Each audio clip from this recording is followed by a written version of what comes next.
Bonjour. Petit point effectif pour pas déroger la règle. Où en est Inisiaga? Ça évolue pas dans le bon sens. Ouais. Donc il va falloir un peu plus de temps que prévu. Donc il sera pas apte pour le groupe à Valenciennes. Donc il n'a pas encore repris collectivement alors. Non. Et de quoi? Alors c'était au niveau du psoas, hein, vous aviez dit, c'est C'était au ça? niveau musculaire, vous dire le muscle précis, mais c'est un problème musculaire qui était un peu bénin, grade 1, et puis qui n'arrive pas Ouais, d'accord. à cicatriser, quoi. Ok. Junior, Oui. peut-il postuler enfin, j'allais dire? Ouais, faut voir. Ce qui est difficile, c'est qu'il revient de sélection, donc il a quand même peu de travail avec le groupe. Et puis l'acclimatation au jeu de l'équipe. Ouais, il y a pas mal d'incertitudes, pas sur son niveau, mais sur ses capacités à l'équipe, au championnat. Donc bon, je verrai. Par D'accord. contre, il retrouve une condition physique acceptable après plusieurs semaines, mais voilà. Maintenant, c'est voir de l'intégrer dans le collectif, quoi. Ok. Comment va l'évolution de Brecht? Ça évolue bien. Ça évolue bien. Ouais. On Donc est on a sur le vu bon hier. chemin, ça suit le protocole qui était prévu. Bon, enfin un point d'ici 15 jours en gros, parce que c'était, on avait dit début mars ou mi-mars, c'est Ouais, ça? Pas de suspendu. pas de suspendu. Donc, un problème enfin, de riche, un entraîneur ne va jamais dire ça, mais un coach heureux parce qu'une victoire significative et puis pratiquement son effectif au complet. Ouais, oui, pratiquement au complet avec quand même Brecht et Silla en moins. Donc c'est quand même deux joueurs aussi majeurs du groupe, mais le reste va bien. Est-ce que le résultat de lundi soir vous satisfaisait ou pas? C'est difficile à dire. J'ai du mal à me, comment dire, comme on a aucune, déjà on a essaye d'avoir de l'influence sur nos matchs et sur les autres on n'en a aucune. Donc on prend comme ça arrive, que ça fasse nul, que ça perde. L'essentiel pour nous c'était surtout gagner Dijon et voilà. Mais on a vu quand même un match avec deux très bonnes équipes. Ils sont pas Paris, là par hasard. Paris surprenant un peu parce qu'a priori c'était l'équipe qui allait être la plus impactée à la fois par la CAN, à la fois par sa suspension de stade, et puis finalement Ouais, oui, ils enchaînent les bonnes performances, mais j'ai trouvé aussi Ajaccio, parce que ça s'est joué quand même à pas grand-chose, pas hein. très heureux. Ouais.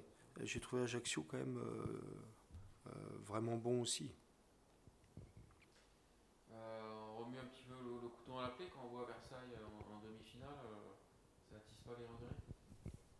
C'est Déjà fini passé. derrière. Ouais. On en parle. En revanche, vous n'allez pas me dire le contraire. Les 3 points face à Dijon n'auront de signification que s'il y a un résultat, et en l'occurrence la victoire à Valenciennes. Oui, nous on a besoin d'enchaîner deux victoires, ce qu'on a du mal à faire. On s'aperçoit aussi, quand on fait une victoire, un nul, une victoire, c'est statistiquement bon, mais on voit bien que l'ambition du groupe, c'est d'arriver à enchaîner des victoires successives, ce qui est difficile ces derniers mois. Donc c'est vraiment l'objectif. Mais on sait aussi que Valenciennes joue son maintien chez eux et que ça sera forcément un match disputé et difficile. Alors ces derniers mois, justement, vous le dites, plus de 2 victoires d'affilée, c'était 8e et 9e journée, donc ça remonte au mois de septembre, c'est presque une éternité en foot. Ouais. Comme bon, on a déjà beaucoup parlé, mais avec un peu plus de recul, comment vous l'expliquez finalement? Moi, sur l'efficacité offensive, on voit bien le nul contre Pau et la victoire de Dijon. On a à peu près les mêmes stats, mais l'efficacité a été bien meilleure. Sur 5-6 grosses situations cadrées, on en met 4 contre Dijon et on en met qu'un contre Pau. Et il y a bien sûr notre efficacité offensive, puis des fois le gardien en face ou l'équipe d'en face qui nous donne du fil à retordre, mais il faut qu'on soit vraiment concentré sur nos mouvements offensifs et cette finition qui souvent fait la différence et qui a fait la différence contre Dijon. Justement, contre Dijon, vous le soulignez en compte d'après-match, il y a eu quand même en dehors des buts des enchaînements sur leur tête, ça fait un petit moment qu'on n'avait pas vu avec autant de fluidité. Oui, oui, c'est l'axe de travail euh, que l'on suit, mais après, il y a entre le travail et puis l'exécution en match, c'est forcément encore plus difficile. Mais c'est vrai qu'on retrouve ce qui fait notre force sur le jeu en mouvement, notamment offensif, tout en gardant un bon équilibre défensif, parce qu'on prend un but, mais je crois que Max n'a eu qu'un seul tir, même pas un tir à arrêter, quoi. On a vu, bon, on le savait, on a eu confirmation, Cano dans l'axe, c'est bien aussi. Oui, c'est je pense, son poste de prédilection, même s'il est très polyvalent. Mais c'est important pour nous, quand Riss n'est pas là, qu'on ait une bonne option, et Ado est une très bonne option. Alors après, dans votre système, on sait que les ailiers rentrent beaucoup, hein, que ce soit Ado Oui. ou que ce soit Ratao, parce que c'est presque un peu dommage de cantonner sur une aile, Ado, en temps Ouais, normal. mais comme vous le dites, il n'est pas vraiment sur l'aile. Il est plutôt dans l'axe et à tourner autour. Et il a aussi performé dans cette position-là. Donc j'ai de la chance d'avoir des attaquants polyvalents et qui s'adaptent bien et qui sont efficaces dans leur position. Alors encore peut-être un bon signe, samedi, ça joue à 15h. Oui. Bon, vous êtes le roi du match à 15h. Hein. Mais je crois qu'on a des bonnes stats. Ouais, ouais, Mais il faut qu'on ait des ouais. bonnes stats partout, pas que samedi à 15h. Donc on va croiser les doigts pour que ça continue. Mais je crois pas trop à ces heures-là. Mais je trouve que c'est quand même, avec aucune relation avec le résultat, c'est sympa de jouer l'après-midi, je trouve. Vraiment, c'est sympa. Et pour le public aussi, ils viennent à 15h.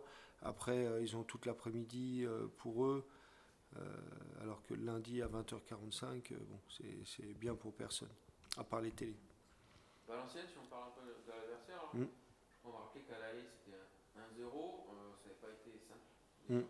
Ouais, ça va été dur parce que je trouve qu'ils ont une bonne force offensive, d'ailleurs sur la 10e ou 12e attaque, avec Guillaume, avec Robaille. Il y a vraiment une bonne attaque.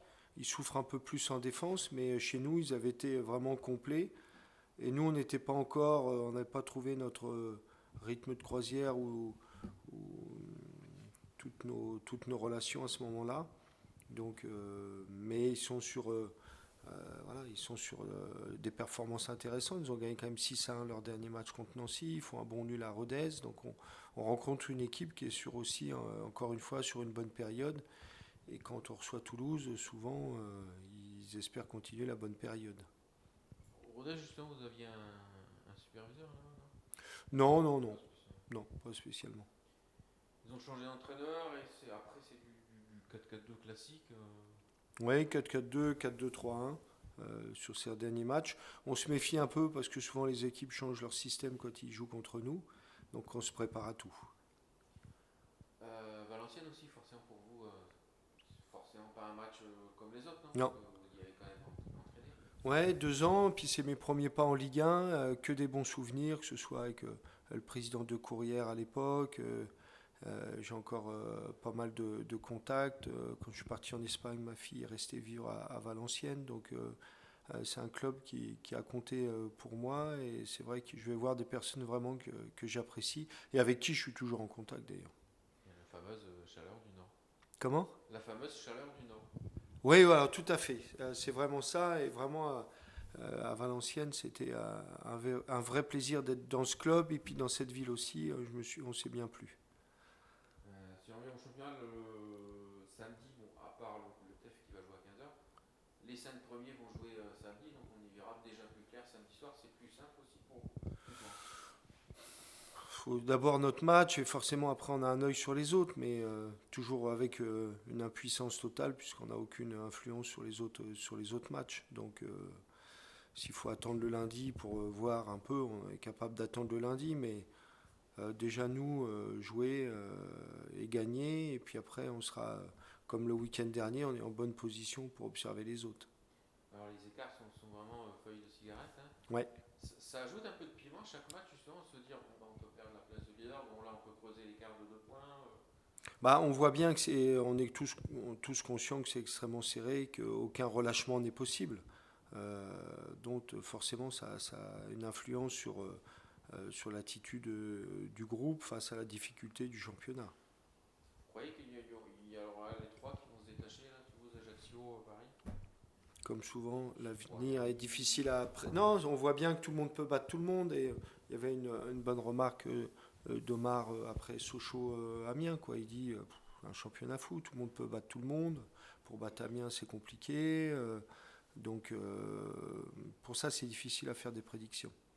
Justement, bon, c'est vrai que je vous ai déjà posé la question à Sénat, mais ce sera l'équipe qui supportera le mieux la pression peut-être Oui, et puis celle la plus régulière, la plus efficace. Nous, on est habitué à être plutôt en tête tout le temps, donc on a cette pression-là qui est quasi hebdomadaire. Donc je pense que les joueurs, la pression n'est pas un problème, c'est savoir la gérer. Donc moi, je pense qu'on a un groupe, on l'a démontré, qui est capable aussi de gérer ça. Mais on s'aperçoit aussi, il faut qu'on soit toujours au maximum de nos possibilités, parce que le moindre petite baisse de régime, les adversaires à chaque fois sont prêts à nous affronter. et vous avez, j'imagine, bon espoir que la baisse de régime elle est derrière maintenant. Bah oui, j'espère que ce match de Dijon, mais il faut toujours des confirmations. Les 3 derniers matchs ont fait quand même 2 victoires, un nul. Donc c'est une bonne dynamique, mais nous, il faut que cette dynamique elle soit la plus longue possible. Vous partez demain, c'est ça? On part demain, ouais. Dernière question, on l'a oublié depuis un an, c'est bon, sûrement de bonne, je vais y arriver, de bonne augure, hein, j'allais dire, pas de soucis de Covid. On sera demain.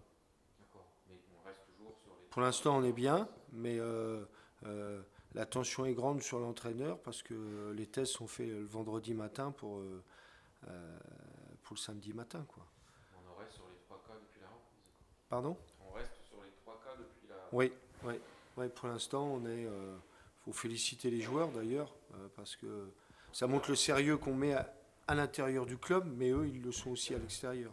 Donc ça, à chaque fois, on le souligne, on les félicite, mais surtout, on les encourage à dire les gestes barrières, rester extrêmement rigoureux et on change rien. Mais la réponse sera demain. Merci. On va, même plus d'une. Une, c'est déjà pas mal. Valenciennes est l'une des pires équipes à domicile, le dire, et vous, l'une des meilleures à domicile, à l'extérieur, Ouais. dans le bon sens. Vous attendez avec quel type de match, justement? Bah, un match d'une équipe qui doit quand même prendre de l'air par rapport à la zone de relégable, d'une équipe qui est sur des bonnes performances, donc un match difficile. Et on sait que avec le public valenciennois chez eux, que ça va être un match particulier. Et nous, tous les matchs qu'on joue, on a beau superviser les équipes, on les reconnaît pas trop quand elles jouent contre nous parce que on est vraiment l'équipe à battre. Et donc on s'attend à une équipe qui a de la qualité, mais qui va se sublimer sur ce match-là devant ses supporters. Donc forcément, ça va être compliqué, mais c'est notre pain quotidien. Hebdomadaire. Dans un stade superbe en plus que vous Top. n'avez pas connu. Alors moi, j'ai pas connu. J'ai participé un peu au plan du vestiaire et tout, mais il y a un très beau centre d'entraînement et puis un magnifique stade. Ouais. C'est vrai que c'est aussi agréable, comme on l'a vu ici au stadium, quand on joue dans un beau stade avec une belle pelouse. Voilà, ça fait partie quand même du spectacle.